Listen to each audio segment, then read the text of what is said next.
face. Oh, hardcore. Nice little secchi. Oh, that's very full. That's good. I'm going to be pissed by the end of this. Let's dive in.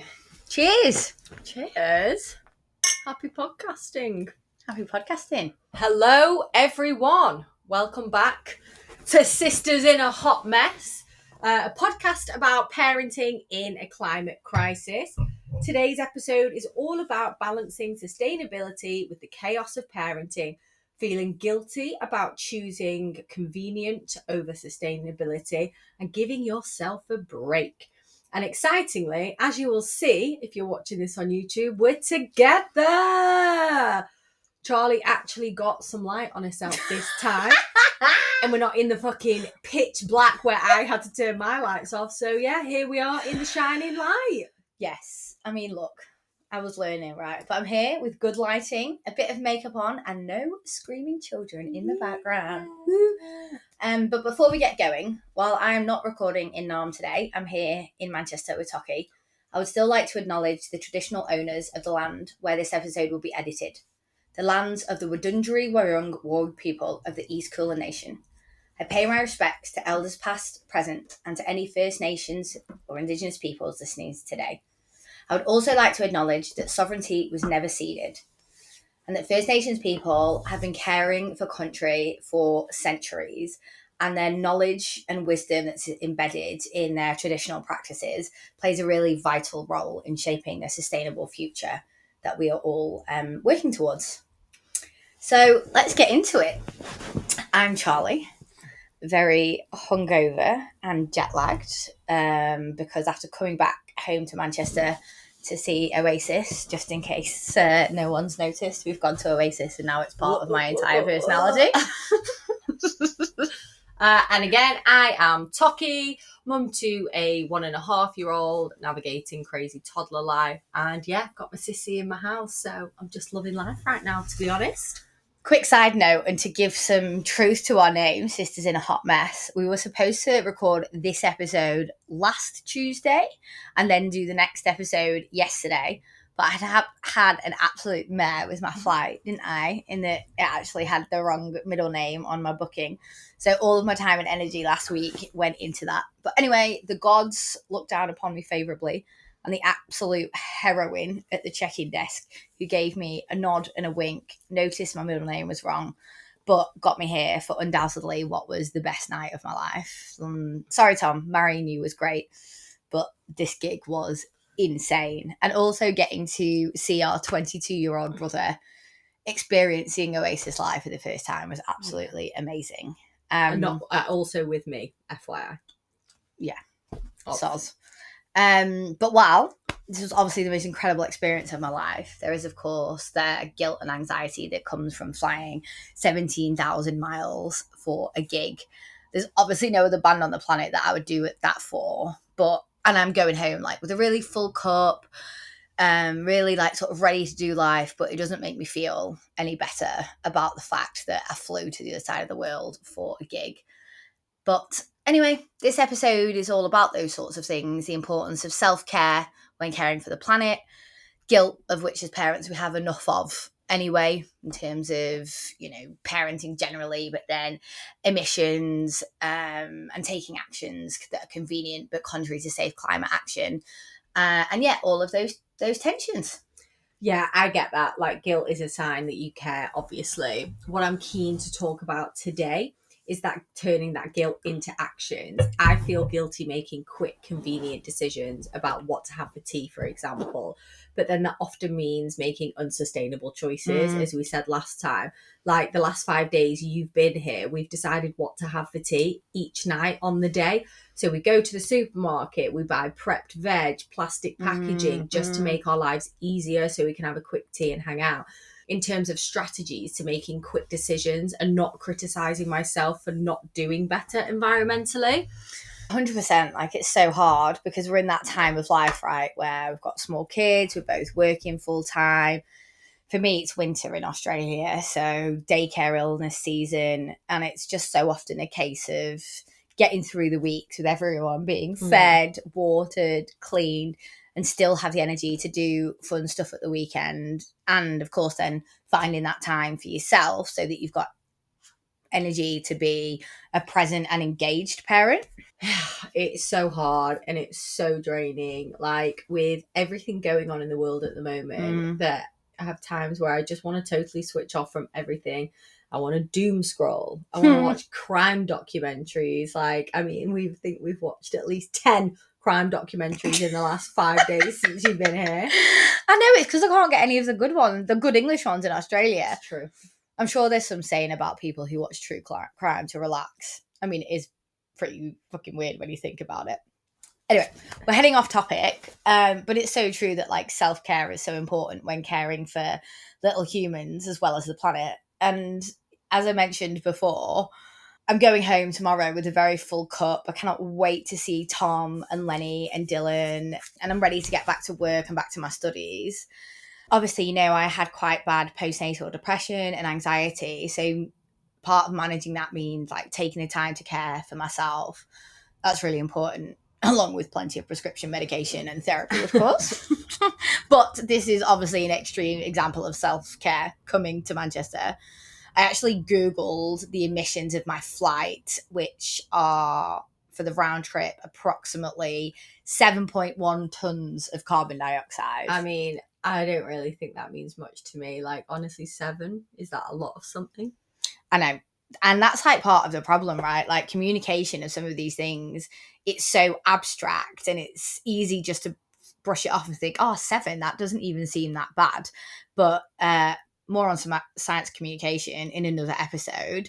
But I Googled an equivalency and I literally nearly threw up because 7.1 tons of carbon dioxide is the equivalent to the electricity consumption of 4.5 average size houses for a whole year. And that's absolutely wild. What the fuck? Didn't you choose to offset the emissions or whatever that option is when you click and book your flight? Doesn't that just make it all okay? And or you're not just paying the extra few quids because you're a tight bitch?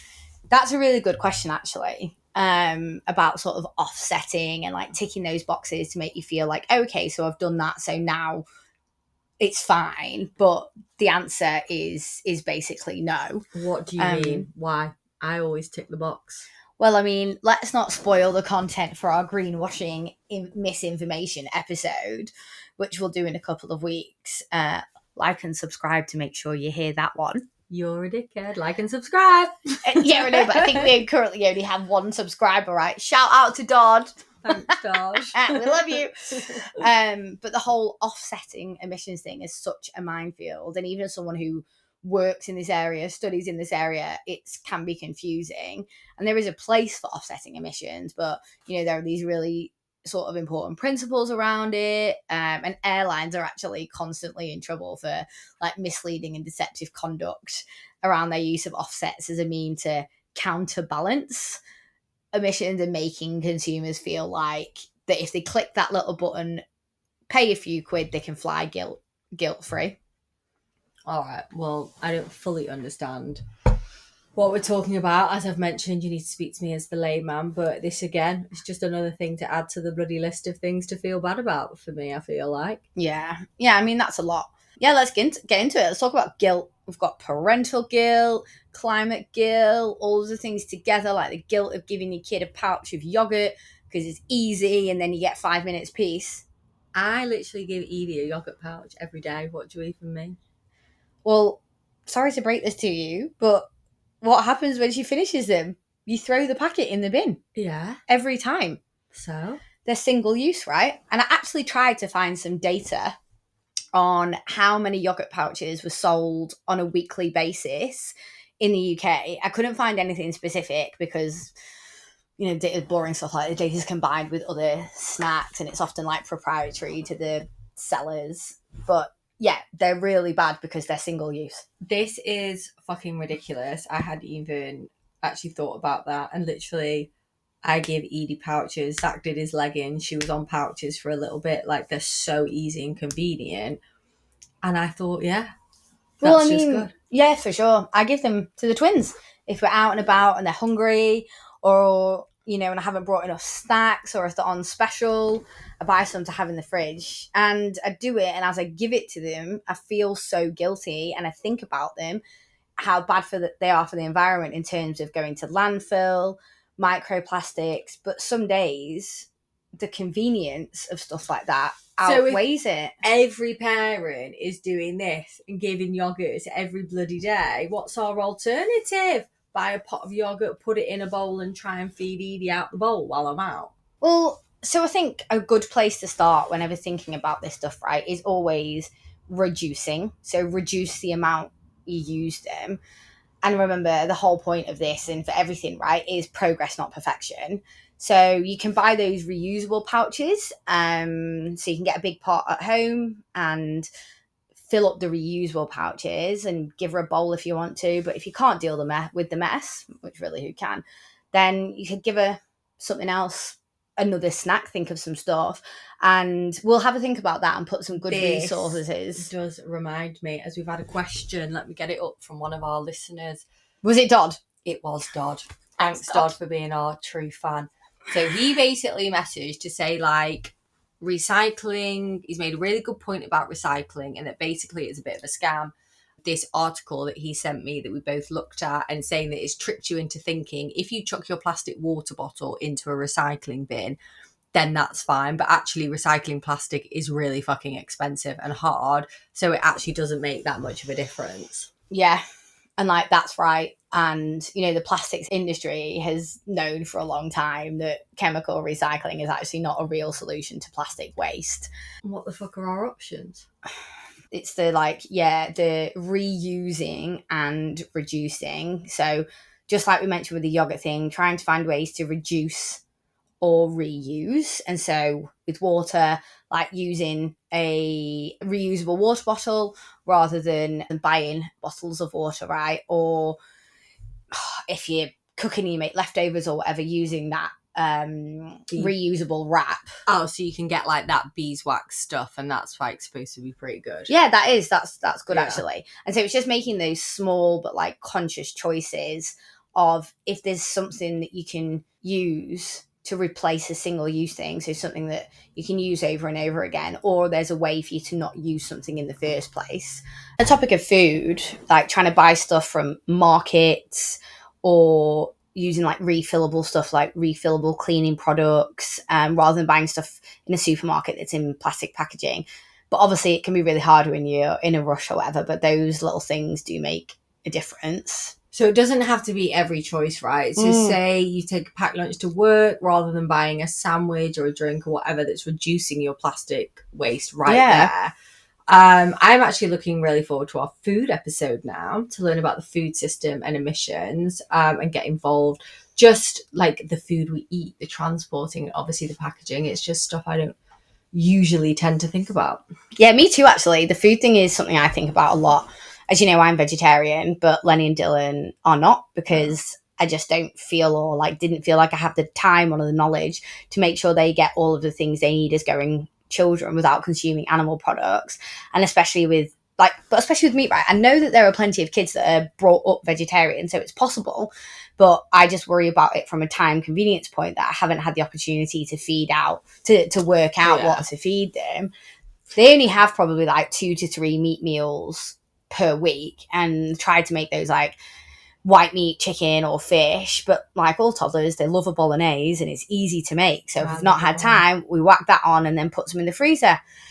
We talk to them all the time about like nature and caring for the environment, but without really acknowledging how bad it is to eat meat. Excuse me. It's burp again. Sorry. An animal consumption, I was going to say. Well, prior to the burp, I was going to say to you, I'll say your words right back to you. It is what is it? Progress over perfection. Yeah. So, yeah, that's what I'm going to say. I mean, I think on the flip of that as well, like at least the twins are potty trained now and they're out of nappy life. I think about this literally every time I take Edie's nappy out to the bin. I've read something like it's 500 years for one nappy to decompose in a landfill or something. And the methane emissions from the shits in nappies. Yeah. Yeah, and I mean the time frames and stuff are obviously different depending on what source you read and like the materials used in particular nappies, but it's like 200, 500 years. Either way, it's fucking ages. And for how many they go through a day, like that's actually really scary. Like a newborn, Edie was going through like 10 nappies a day. Yeah, well, when the twins were babies, we were using like 16, sometimes 20 a day, and fuck, they're so expensive as well. That is fucking crazy. And I remember vaguely that you tried to use the cloth nappies for a little bit, right? Yeah, we did. We used them on and off. When they turned about 4 months old and we could like think about something other than sleep and feeding schedules, and they'd got a bit sort of bigger because they were so premature, we used them just for the daytime because I felt like they'd be really uncomfortable in the nighttime ones, because the nighttime ones were so bulky so that they'd last the whole night, and they were obviously such tiny little pretty babies. They looked like upside down rotisserie chickens with like their legs out, and I just thought I can't put them to bed like that. So we did cloth in the day, or like washable ones in the day, and then nappies at night. But we went through periods of times when we were like really in the swing of it, had such a good system going on, and then other times when it just was too hard, so we went back to disposables. Like Melbourne winters are brutal and we don't have a dryer, so like it was really hard, but I think we probably used them in total for about a year, so I do feel pretty good about that. I just can't, I'm sorry, I just can't do cloth nappies, and I don't know how you did it. The washing the shit out, and it's too much for me. There were a couple of occasions when Tom was like literally gagging, scraping the shit. It's knocking me sick. Yeah, because when they do a massive shit and then it's all squashed into the fabric, into the insert, you have to scrape it off. Literally, fuck that. I know on average a child goes through like 6,000 nappies in its lifetime. So I have tried to think like, oh yeah, I'll get eco nappies, biodegradable nappies ones, but it's just so hard to work out like what is actually good and what's not. And before you fucking say it, I know we'll talk about the greenwashing. Yes, that will be on our greenwashing episode. Yeah. But yes, however, this topic is about balancing the convenience and making sustainable choices, and all of this stuff feeds into that broader topic, right?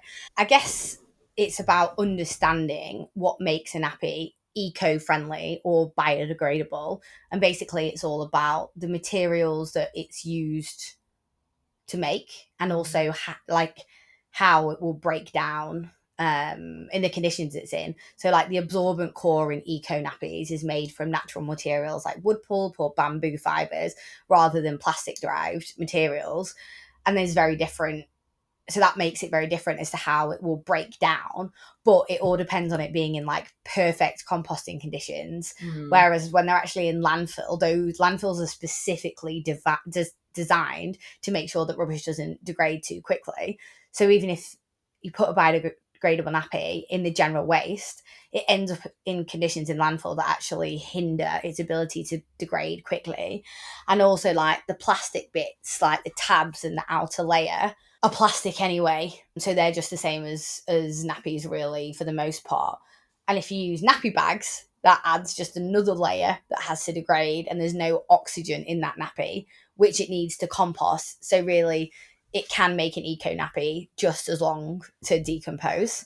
Well, that's pretty depressing, to be honest. And presumably you don't want to be composting your nappies at home because even if it is in the right conditions, it's still going to take up, well, how long will it take then if it's in the right conditions? Well, I think if it's got lots of oxygen and it's warm, which are the right conditions, it's 6 months. So you'll just have like steaming piles of shit in your house, inviting people over, come to my summer barbecue at Cassadell shite. And they're always more expensive. So let's be honest, who isn't thinking or worrying about the cost of living right now? Because we all are. And don't even get me started on the cost of wipes. I have a subscription. I go through them so much. I use them for everything. And I feel so bad every time I finish a pack of wipes. And I just think it's not financially viable for the family or the planet. Yeah, that's a really good point, actually. I'll talk about wipes in a second, but I've just thought about something else that's really important when thinking about nappies. And it's like not just the nappy itself, but like the whole of life cycle. The emissions of when it's produced and like manufactures. And so biodegradable nappies are less emissions intensive for production than traditional disposable ones. So that does make them a bit better. Okay. And like talking about the wipes thing, like I think that's actually a much easier swap. I found using like a flannel or a wet cloth or whatever, always when we're at home, worked really well. And when we were out, I took 2 wet bags, one with clean wet cloths in it, and then the other was the dirty bag that I then put the dirty ones in. But I did always have an emergency pack of wipes, because if it was an absolute shitstorm of a situation, I didn't want to be carrying around like a bag of shit-filled wipes, or especially on a hot day. So yeah, it's all compromised. This reminds me, we've got another question from Amber. Amber, please subscribe. So we have 2 subscribers. Yeah. Please do. So yeah, basically on that note, she messaged in to say she thought a lot about, and I'm sure actually a lot of us grapple with this when it comes to using the washing machine a lot. Is it better to put a small wash on with clothes covered in sick or shit, or to basically buy enough stuff that you could, so you can wait to put a full load on? Yes. Which one? That's a really good question. And this actually always comes up in the context of about thinking about nappies too. Is that like, is the water use of washing worse than throwing away a nappy? No, it is not. It is not. What is so ridiculously unhelpful, and actually I had it up before, a report that was put out by the UK Environment Agency in 2005, which like concluded that in the environmental impact of reusable nappies, similar if not worse than disposables, but it was based on really flawed assumptions and incorrect science, and it was immediately discredited upon publication. But because that seed was sown, it's something that I hear all the time. But in 2022, DEFRA, which is the Department of Environment and Rural Affairs, published a long-awaited, updated like life cycle analysis on the real impact of nappies. And let me tell you, they found that reusable nappies produce like 25% less CO2 than single-use disposable nappies, and the environmental impact, like production and the manufacturing and everything, is over 90% lower. Mainly because the water used and the extracting the resources for producing single-use nappies is significantly more than the washing of cloth nappies. And also, I've just given my cloth nappies to one of my girlfriends who's pregnant, and so they're like being reused again. But yeah, I just like, that's gross. Look, let's calm down. Well, no, it's not. I think that's a bit yucky. Anyway. But the point of that was like environmental misinformation fucks me off so much. But back to Amber's question, if I think about that and the like sort of same logic that applies to nappies, so you're thinking, okay, you're doing more washing because you've got less clothes, and obviously babies like spew and sick, that it tracks that more washing on a cold wash is better. But I had 2 very spewy babies, right? So I didn't really have to think about loads a lot, because there was always a lot, 2 of them. But you know, it's hard because I'm probably inclined to say that having better quality clothes, so they last longer and don't disintegrate in the wash that quickly, is better, because then you can really good point. Wash them more often. But I'm making a really big assumption here that, you know, they'll be made with better fabrics, therefore they're more sustainable. But obviously they're always more expensive, right? So you'll be spending lots of cash on baby clothes, which obviously isn't always an ideal option. So I'm going to offer option C here, to get a load of second-hand stuff, so then you've got enough clothes without over-consuming, and you can wash in a load. Like, for example, if you got like frozen stuff you could give to her. Well, I gave loads of Edie's stuff to Amber, and again I've given loads of my stuff to people to use. Yeah, so yeah, making those conscious choices without disrupting your daily routine too much. Like in Australia, we've got all these like Facebook groups that like people are always giving away or selling cheaply second-hand baby clothes. So I think like making those kind of choices, and I literally want to die that I'm about to say this, but like really being kind to yourself. Oh my God, I hate that expression. I definitely hate that expression. I hate it as well, but you have to do it right. God, you people used to say it to me all the time when I was on parental leave with the girls, because I was literally like, just be kind to yourself. Walking around Brunswick looking absolutely deranged and like probably crying a lot of the time. But I think, you know, it is actually the perfect description for this kind of topic, right? We can't be perfect. No. We can't prioritize the planet in every decision we make when we're trying to raise happy, healthy children. That actually hopefully need less therapy than you and I do. Preach, 100%. Like raising climate conscious children, making changes as and when does actually make a difference, right? So this is one of the things that I've learned since we've started doing our research for the podcast, is you can feel like it's such a big problem and nothing you individually do makes a difference, which is like the biggest thing for me. But even just talking about it, knowing other people are thinking the same thing and learning about the same things we can do, like, does help. And since like the first podcast, I've already had conversations with people. So yeah, for sure. And I think it's always so good to remind yourself of that, right? That it's like there's such community in this, and also like lots of the stuff you were already doing were actually environmental choices. You probably just didn't even think of them that way. Like you just said before, you know, you'd given Amber loads of hand-me-downs, you've given loads of stuff, like Edie stuff as Edie wears loads of the stuff that the Yeah. twins had. I'm taking some of it back for girlfriends that are now pregnant. So some of those things will be worn 4 or 5 times. That is very true. We've got so many second hand-me-down clothes for Edie, from mums, people at work, Facebook, lots of cost-saving things, like are also actually climate action things. You're preaching to the choir here. Preaching to the choir here. Love it. And actually, no, the personal action that I am most passionate about is voting.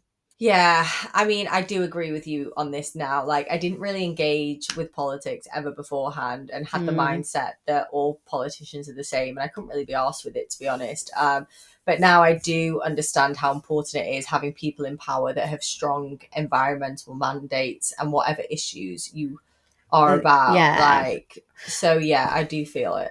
It is so hard at the moment, though, like, not to feel disengaged with it all and, like, everything that's going on in the world. Like, you know, we've just got a new federal Labour government and they are ramming through fossil fuel projects faster than I'm getting through this glass of Prosecco. And it's just unbearable. But anyway, I'm not going to get on a political rant because you know what I'm like.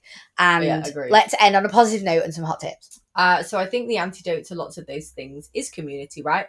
Being part of groups that care about the same things that we care about, have the same questions, we can chat collectively about things, solutions, swap toys, like whatever, really. Yeah, agreed. And like there's always someone, right, that knows the answer to a question that you want to know the answer to. They'll know something you know, you don't know, you'll know something they don't know, you know, or like whether it's like what to make with leftovers for dinner or whatever, you know. I'm going to make a sisters in a hot mess space group on something like a buy and swap sell, but for sharing information, asking questions, stuff like that. Oh yeah, that's such a good idea actually. Like, yeah, a community. Yeah. Let's set it up. Dodd can be our one member. Yeah, one-time subscriber, one-time member. But all right, let's go on to our hot tip for the evening. All right, I'll give my hot tips. Okay, so I think for me, managing the guilt versus the convenience, some of my hot tips are things we talked about, like reducing waste where you can, reusing things like a reusable coffee cup, a reusable water bottle, batch cooking to sort of save on food waste, and turning the taps off when like your kids are brushing teeth. For some reason, it's this one battle I have with Lenny and Dylan. They're just obsessed with turning the tap on and running the water. But like sprinkling your toothbrush, turning the tap off. I don't know, things like that. Okay, I think just specifically from this episode, I am going to order the reusable yogurt pouches. I can't really walk Edie to nursery, unfortunately, because it's just too far. But maybe if the weather's nice, I will give it a go. I think as well, it's just so hard, right? Because Christmas and her birthday, people want to buy gifts. So I'm going to start thinking about asking people for secondhand things or like experiences rather than having toys. Yeah, that's a good idea. Cool. All right, well, I reckon we'll put some useful resources and links and stuff to the show notes, and if we set our Facebook group up, we'll get that community going or whatever it'll be, and yeah, keep trying to consistently record on a consistent time schedule. Charlie is more of a hot mess than me, And I am literally the sweatiest, hottest mess in the world right now. It's it's so very hot hot up in here. But guys, do not forget to like and please subscribe. But next episode will be out in a couple of weeks, and we'll be diving into the topic of how to feed yourself and your family in a more sustainable way. Yeah, and thinking about the Tom. food system as a whole, right? So not just, sorry, I'm leaving you hanging there. No, not you just the food on our plate, but how it's grown, how it's transported, all of that stuff. It is something I think about a lot. Like, we consume a lot of meat in this household, and I do think about it a majority of the time. So I really, really want to get stuck in and talk about it. Same here. Well, cheers! Sisters in a hot mess, like and subscribe, huns. Bye! Oh.